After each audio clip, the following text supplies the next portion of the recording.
Welcome, everybody. My name is Mary Francis, and I'm your worship associate today. Thank you. And now I'm going to introduce Marta Pearson, a member of our church and our guest speaker for our program today.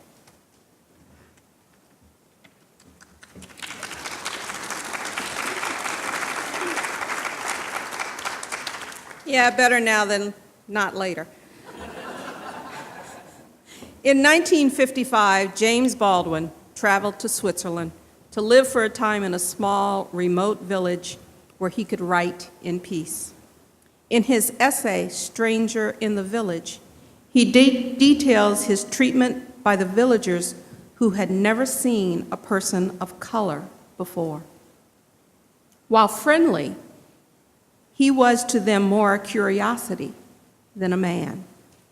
I quote, "I reacted by trying to be pleasant, it being a great part of the American Negro's education, long before he goes to school, that he must make people like him." Closed quote.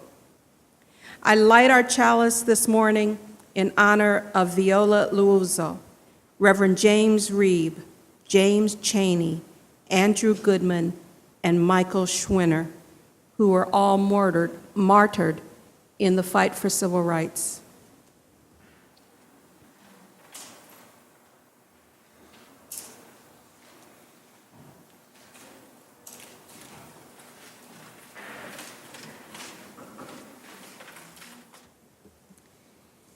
Singing to the choir is shorthand for those who need to hear the message the most aren't here. But even those who don't need it the most can learn something. When this message first pinged in my brain, it was a title. It's not a card, it's a whole deck. I knew it was the one I wanted to write and deliver. However, I put it off for quite some time. I wasn't sure I could come up with 52 cards. Sad to say, when I did begin my list, I had no problem finding 52 distinct issues, many directly related to my life, plus 2 important jokers. I'll recite them all for you, but only go into details about fewer than a dozen. Martin Luther King Jr. had a dream. That was then, and this is now. I want more than a dream. I want a reality check. It's not a card, it's a whole deck. How racism hurts us all. Clubs. The club's suit for me is history to present, the hurt and the harm. It is slavery. It is whips. It is Jim Crow. It is segregation. It is voting denied. It is poll tax. It is a voting test. Education denied. The school to prison pipeline, which we face here in Hillsborough County now. The prisoner, the felon, the ex-con who has no liberty even after they have served their time, who are not allowed to vote, who have little chance of finding housing in public housing, who have little chance of securing a job, all the things they need to remain out of prison. The unemployable, the last on the list to be hired, the disenfranchisement, and the hopelessness. Those are the clubs that I see wielded over and over again on the heads of people who deserve better. The spades. The spades are the names. They are the sticks and the stones and the bullets. They are the names that we have been called. They are the jungle bunny, jigaboo, nigger, mulatto, colored, Negro. As I was a child, colored and Negro were the terms that I was called. I can remember as a young adult, just in my early 20s, when black became the standard name for us. And I wore it proudly because for the first time in history, we chose what we would be called. For the first time in our history in the Americas, we got to choose. African American, it is the new term. And I now understand how my grandmother was so uncomfortable with black. 'Cause we didn't choose it, the next generation did. I still call myself black because it is what my generation claimed. And I know that the next generation is using African American, and I'm proud of them for choosing what they want to be called. So, for the first 2 times in history, we have claimed ourselves. We are no longer what others decide for us. We are what we decide for ourselves. Spades are also the martyrs and the plain folk, the people who fought and died for civil rights, the people who stood up and marched in Selma, the people who went to jail, the people who did sit-ins, the people who stood with us and not by to let things continue to happen that were wrong. They are the young men who will never grow old and the young women who will never become mothers.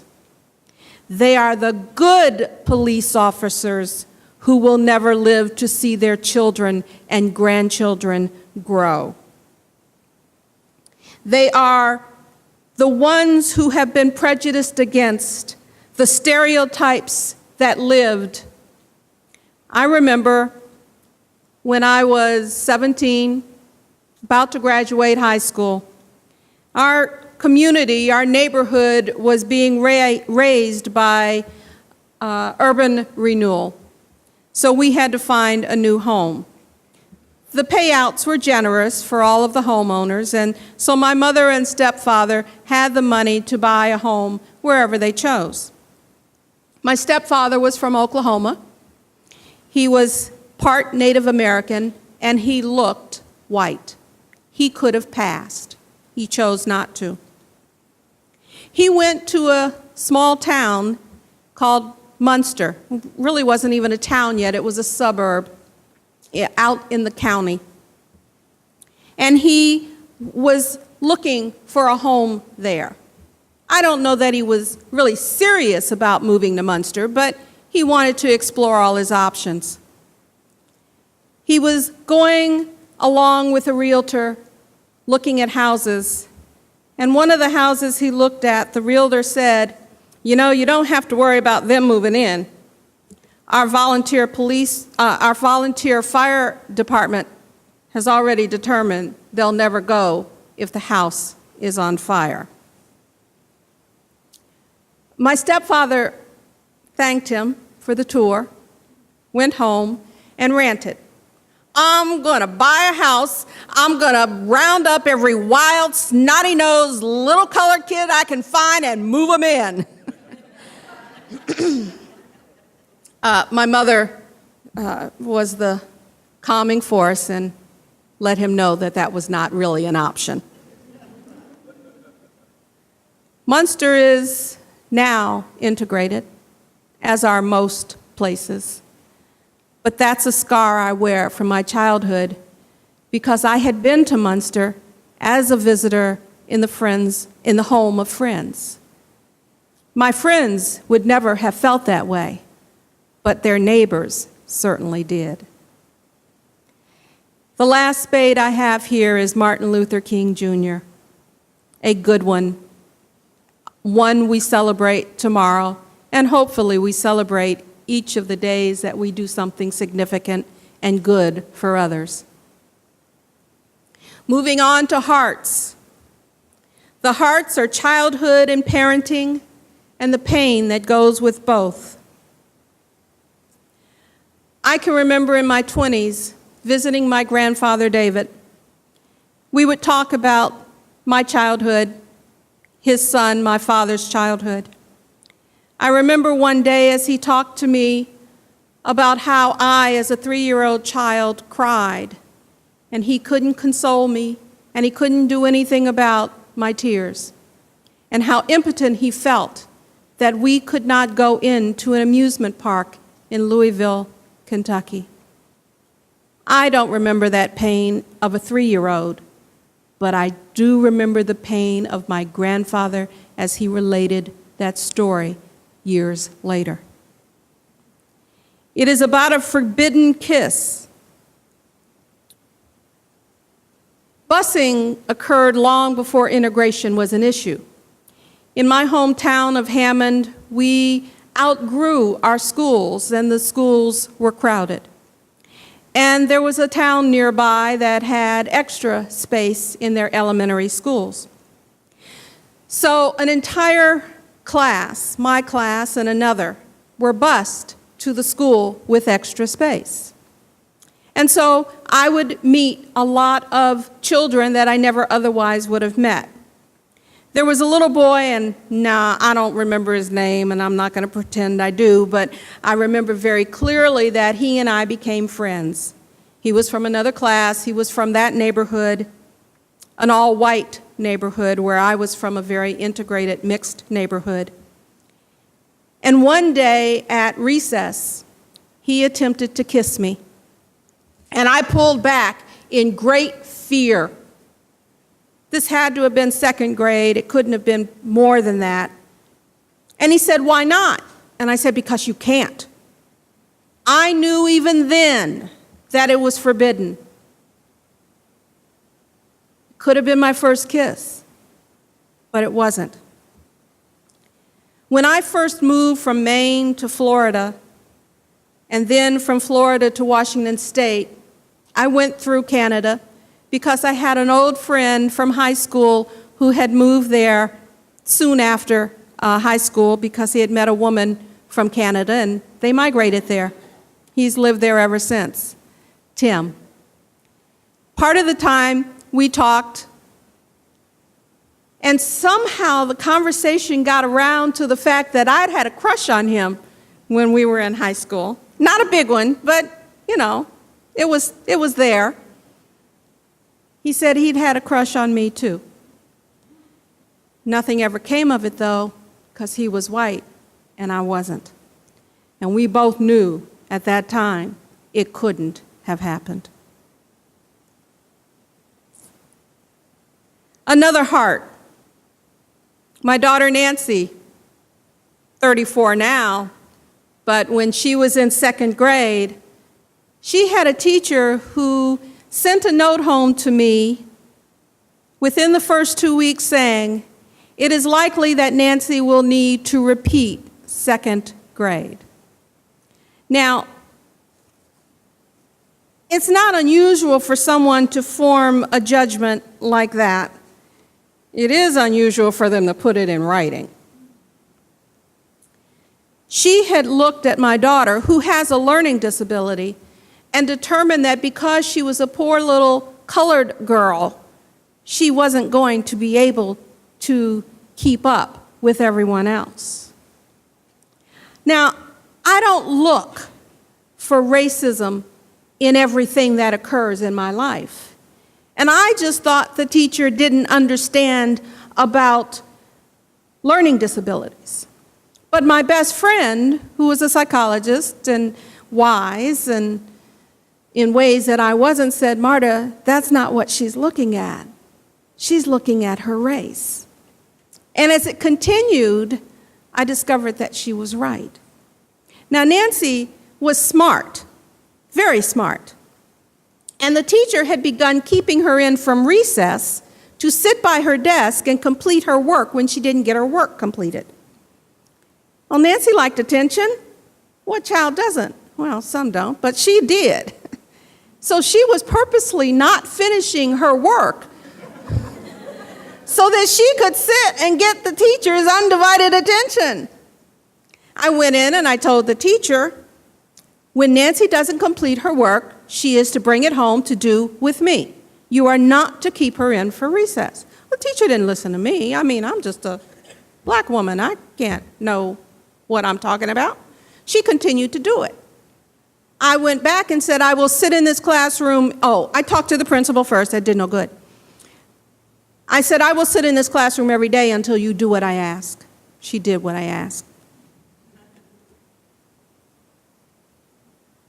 My daughter in shopping. Now, every parent teaches their child how to go shopping, how to be nice and friendly and don't shoplift and so forth. But the kind of messages that we, as African Americans, as blacks, as Negroes, have had to give our children is a whole different level than what you have to give to yours. I taught my daughter she was never to go into a store in jeans or any torn clothing or dirty clothing, that she was not to pick up things and look at them, she was to look at them lying flat, that she was to make sure that her purse always remained closed, because they are the ones who would be targeted as a shoplifter, whether there was any truth in it or not. We all teach, or most teach, our sons and daughters to be polite to the police. But again, it's a whole different level for me. I taught my son that if you were ever stopped by a police officer, whether on the street or in your car, that you are to lower your eyes. You are to keep your hands in plain sight. You are to move slowly, and you are to smile. No matter whether you are in the right or not, you are to smile, be still, be slow, and be respectful. Because as we have seen too often recently, without that, and even with that, bad things happen.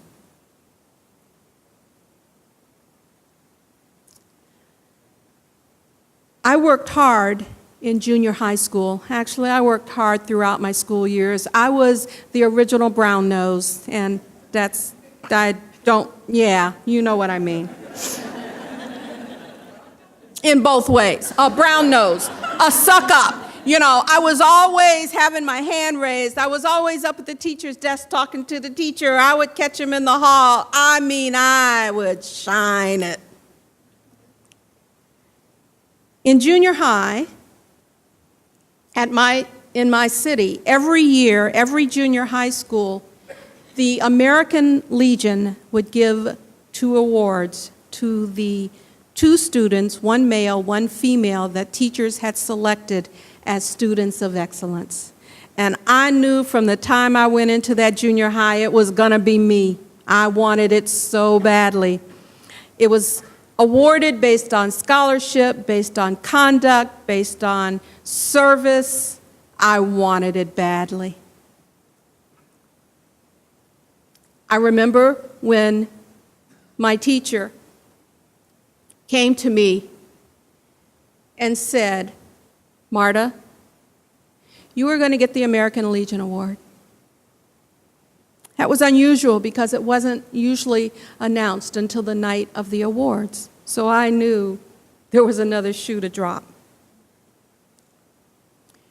She told me the name of the boy who was also getting the award. And then she told me the name of the white girl who would be getting the award too. A friend of mine. She said that the American Legion would not allow the teachers to award a black, wasn't black then, colored girl the American Legion Award without also rewarding one to a white girl. The teachers would not remove my name which is what the American Legion had wanted. And so they compromised. That was when I was 13. It still hurts. It still hurts that everything I could do was for nothing.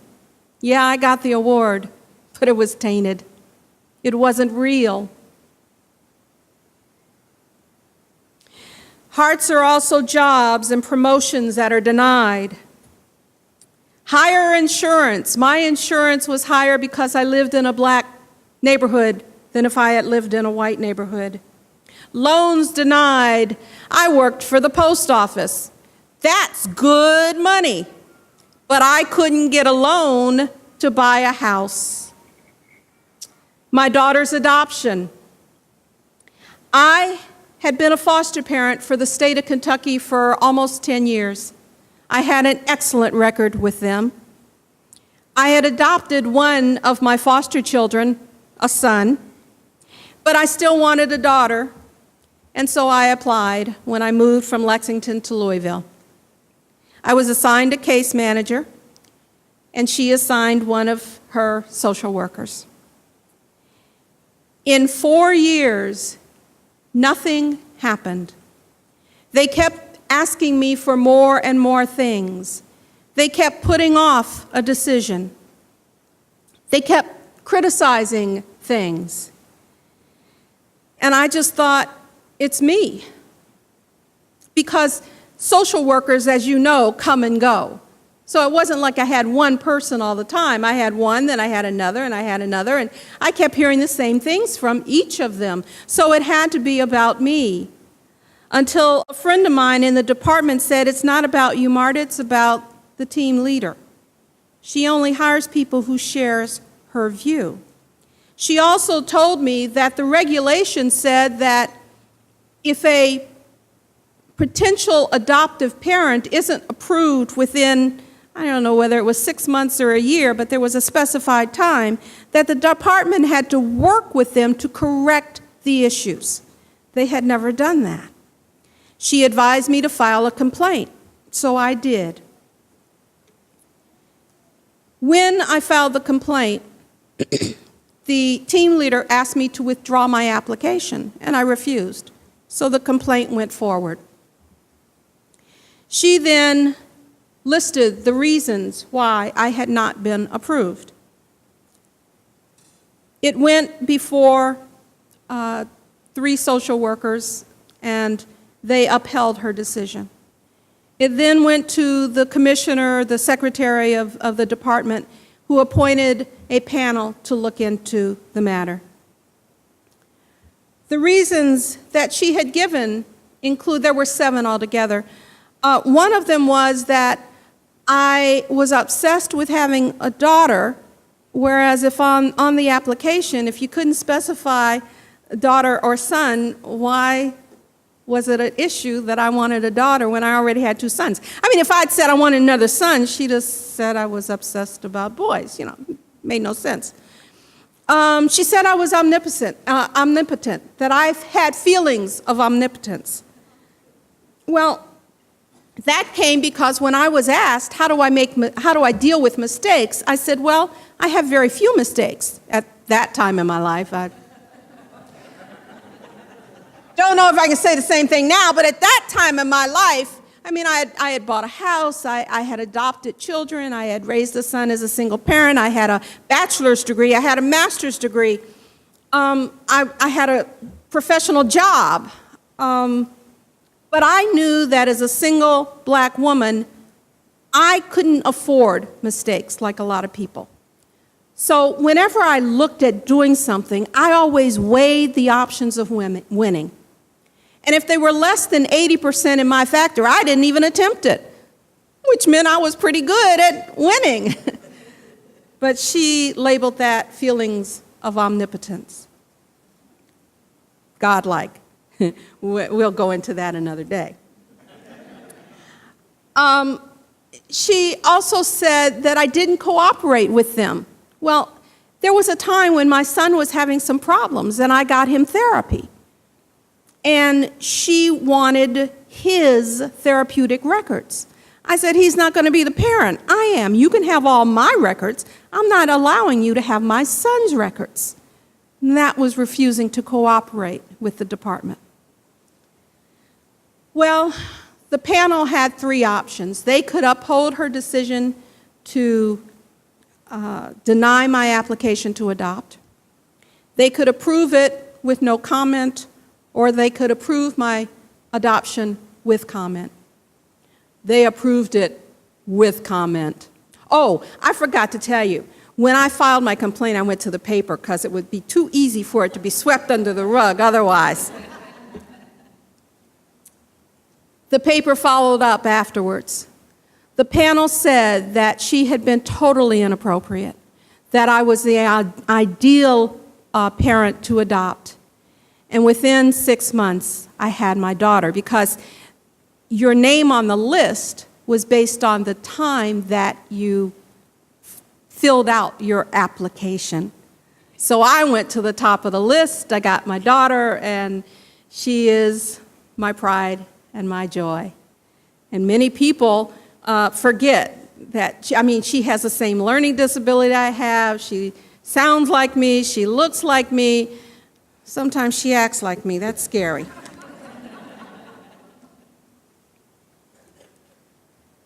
There is no blending. I hear people talk about how other ethnic groups were able to succeed, to pull themselves up by their bootstraps. There is no blending for us. Our skin is different. Our noses are wider. I spent hours, days, if you add it all up, trying to press my nose to make it more narrow. Didn't y'all? Yeah. I gave it up. It doesn't work. Our hair is different. It was made for the African veldt to hold in moisture. It is kinky. It is hard to control. I always thought that the god or goddess really had a bad day when they created us. They gave us everything wrong. Bad hair, bad nose, skin color. And as a teenager, it always struck me as odd that all my white friends were trying to get my skin color, but they didn't like our skin color. It just, There's so many paradoxes out there, aren't there? Well, those are those three decks. But diamonds. Diamonds in the rough and sometimes shiny. My biracial great-grandchild, I have one of those, and my black great-grandchild. My black and white grandchild, my Native American black Russian grandchild. Now, how's that for a mix? Yeah, I have 3 white grandchildren from my stepdaughter. I have 10 black grandchildren. So I'm just the whole United Nations there with my grandchildren and great-grandchildren. But then you add in my white daughter-in-law and my white son-in-law, my Italian-Ukrainian best friend, my accepting church. And then we go to heart transplants for the minister, our interim minister, who I dearly love and respect, and who is partially alive because of Dr. Charles R. Drew, who did the work on blood typing and allowed all of those other medical miracles to happen. Dr. Drew was a black man.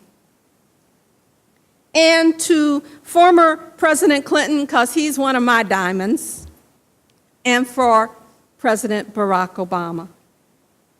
Those are the diamonds in my life. They shine. Some of them are rough, but they shine. I do have to talk about 2 jokers. Voter apathy.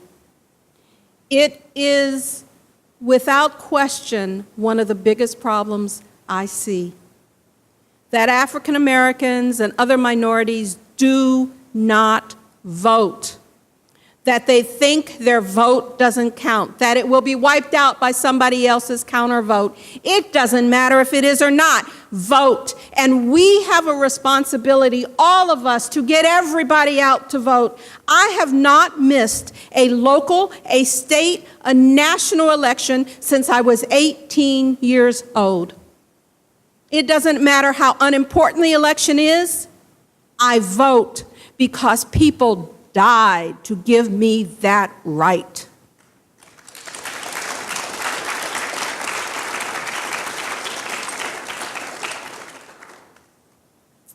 I want to start a campaign where we have a 100% vote get out in a neighborhood, in a street, in our church, and that we come back together and we advertise that and challenge others to do the same thing. We need to vote. That's one of the jokers in the deck.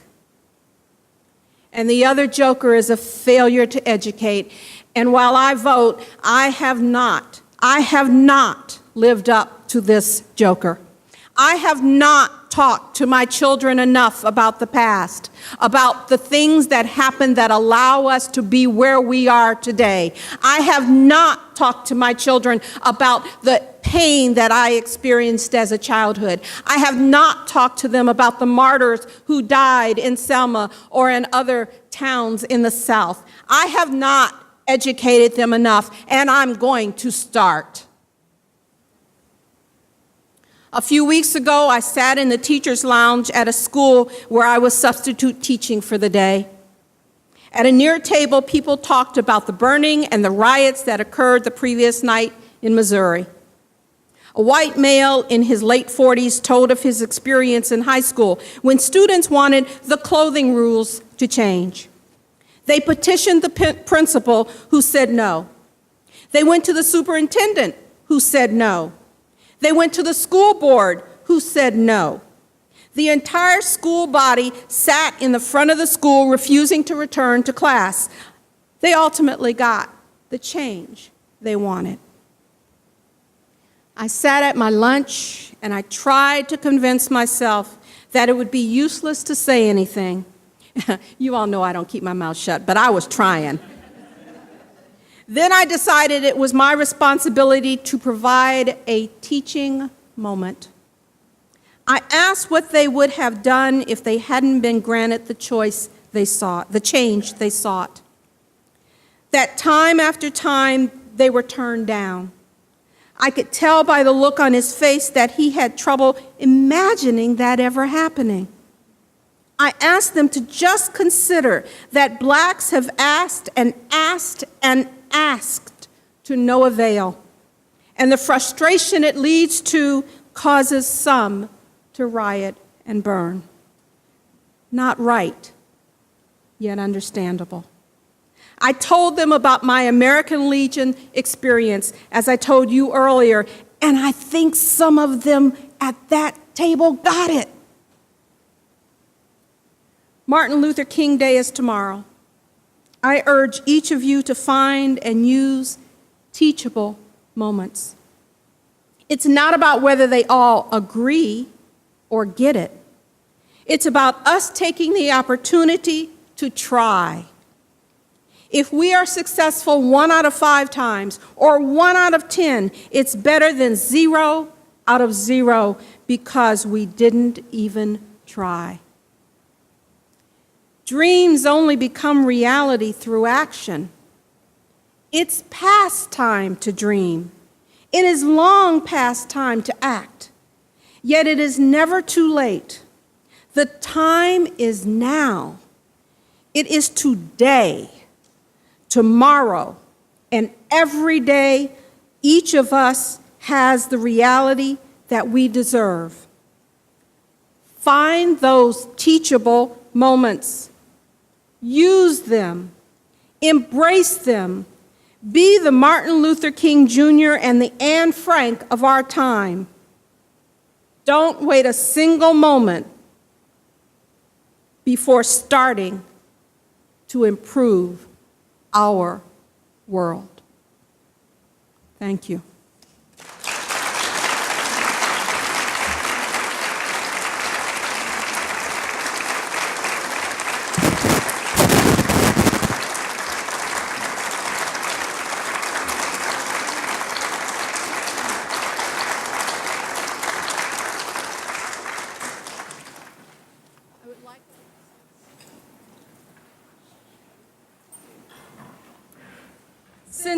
Since high school, I have been impressed by the words of a teenager written before I was born and use them often when I close my messages. How wonderful it is that nobody need wait a single moment before starting to improve the world. Anne Frank. I was born in a world better than hers because of the actions of many. My children and grandchildren live in a world better than the one I was born into and grew up in. As we work together, may it be better still for all of our grandchildren and great-grandchildren. The need continues. Dreams are nothing without the work that makes them reality. Go now and continue the work.